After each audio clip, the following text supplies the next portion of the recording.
Hola y muy buenas tardes a todos. Hoy estamos aquí en A Toda F1 una semana más para hablar de esta vez Ayrton Senna da Silva. La última sesión de Vistazo al Retrovisor la dedicamos al profesor Alain Prost y como no podía ser de otra manera tenemos que mostrar ahora la otra cara de la moneda. Ambos fueron auténticos rivales y merece la pena saber su historia. Ayrton nació en Sao Paulo, en Brasil, el 21 de marzo de 1960. Al igual que la mayoría, comenzó muy joven en los karts, pero Brasil le ofrecía unas posibilidades limitadas para sus expectativas de futuro, así que tuvo que marchar a Inglaterra.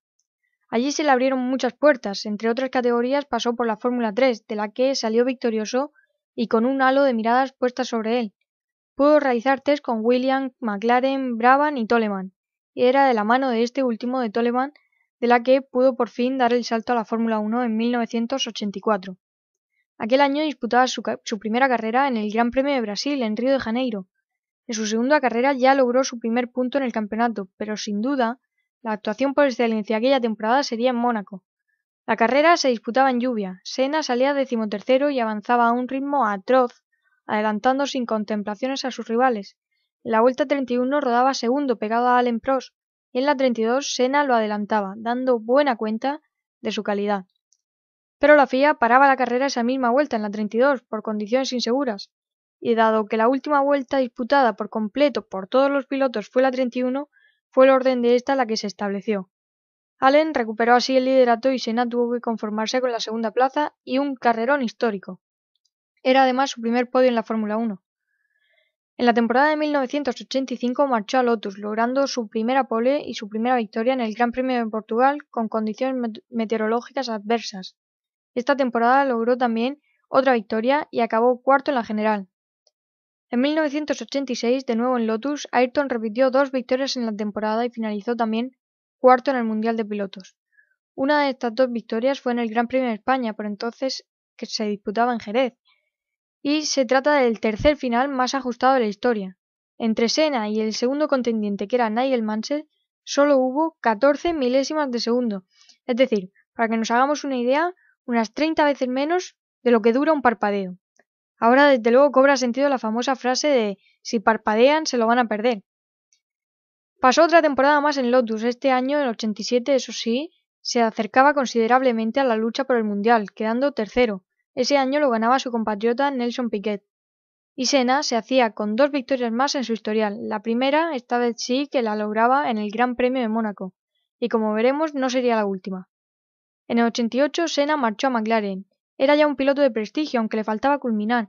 Y eso hizo. Ese año logró 8 victorias en 16 carreras, es decir, la mitad. Y se hizo con su primer título mundial. Sobre el papel todo pinta mucho más sencillo de lo que en realidad fue. Llegaba al equipo inglés con todo un reconocido Alain Prost como compañero de filas. Y aunque Senna se llevaría el título, fue Prost quien consiguió más puntos al final de la temporada. La explicación es simple. Aquel año existía el sistema de descarte, que solo contaba los 11 mejores resultados obtenidos en las 16 pruebas disputadas. De este modo, Senna se alzaba campeón. Esa temporada fue la única en adelante que no lograría vencer en Mónaco. Iba primero cuando una distracción le costó muy cara e impactó su McLaren contra las barreras. En Suzuka, en Japón, penúltima carrera de la temporada, salía desde la pole y el mundial casi podía tocarlo. Pero su motor Honda, que tantos buenos momentos le había regalado, se paraba. Gracias a la pendiente de la recta de Suzuka, logró arrancar de nuevo su motor y realizó una enorme remontada desde el 14º puesto hasta el primero, adelantando así a Alain Prost, que sufría problemas en su caja de cambios. Esta carrera se disputó sobre lluvia y de nuevo Senna se movió como pez en el agua. Sin duda, fue una forma única de hacerse con su primer título. Tocaba vivir un año más de disputas con su compañero en 1989, pero en este caso la balanza se declinó del lado del francés, que lograba 4 victorias frente a 6 de Senna, y si miramos el número de poles la diferencia es demoledora. Prost se hizo con tan solo 2 frente a 13 poles que consiguió Ayrton Senna. Pero los abandonos lastraron el año del brasileño. El título se decidió de nuevo en Suzuka, penúltima prueba. Senna necesitaba ganar allí para mantener vivas sus opciones al título. Intentaba el adelantamiento a Prost, pero ambos colisionaron en la disputa quedando fuera.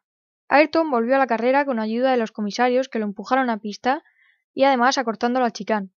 Finalmente remontó y ganó la carrera, pero la FIA lo descalificó por estas acciones que consideraron ilegales. Por tanto, el título automáticamente pasó a manos de Allen. La polémica estaba más que nunca servida. En 1990, su eterno rival Alain Prost marchaba a Ferrari cansado de un trato desfavorable en el equipo McLaren y de sus arduas luchas con el brasileño. Pero de nuevo el título se disputó entre ambos y de nuevo se decidió en Suzuka. Senna lograba la pole y Prost hacía segundo. La FIA decidió cambiar la posición de salida de los pares y los impares. Ahora Senna saldría por la zona sucia, con lo que Allen lo adelantó en la salida. Pero un intento excesivamente agresivo por parte de Ayrton por mantener la posición ocasionó una nueva colisión entre ambos. Esto daba automáticamente el título a Senna y se hacía con el bicampeonato. Sin duda esa acción ocasionó muchísima polémica. En el 91 Senna empezaba logrando 4 victorias consecutivas y 3 más en lo que restaba de temporada. Los Ferrari estaban muy perdidos en la tabla y su mayor oponente en la lucha por el título fue Nigel Mansell a los mandos de su Williams, pero finalmente Ayrton Senna lograba el tricampeonato. En el 92 Senna se hacía con 3 victorias en medio de un mar de resultados más que discretos. De nuevo, y como ya era costumbre, una de esas victorias fue en Mónaco. El Williams sobrepasaba en todo al McLaren de Senna y acabó el año con una modesta cuarta plaza. En 1993 Senna no estaba convencido de querer seguir en McLaren, no obstante Ron Dennis lo convenció para quedarse. El brasileño fue decidiendo carrera a carrera si seguiría o no corriendo para ellos. Así firmó su contrato, carrera a carrera. Se hizo con una 6ª victoria en el Principado, todo un récord. El campeonato de aquel año fue a parar a manos de Prost, que corría con los todopoderosos Williams. En 1994 todo comenzaba en los despachos. Prost tenía una cláusula en su contrato que no se extendía hasta 1994, en la que prohibía al equipo contratar a Senna como compañero mientras él estuviera allí.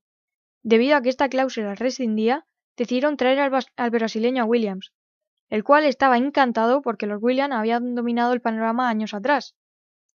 Prost, en cambio, decidió dejar la Fórmula 1 pese a tener aún un año más de contrato. Ya en el inicio de la temporada se vio cómo el Williams había perdido la superioridad de los años anteriores, y en las 2 primeras carreras Ayrton no lograba puntuar. En la primera caló el motor y en la segunda sufrió un accidente. La tercera carrera de la temporada se disputaba en San Marino, en Imola, el 1 de mayo. Ayrton estaba incómodo en el habitáculo de su monoplaza, por lo que sus mecánicos modificaron algunos aspectos para que pudiera encontrarse mejor. Entre ellos realizaron cambios en la barra de la dirección.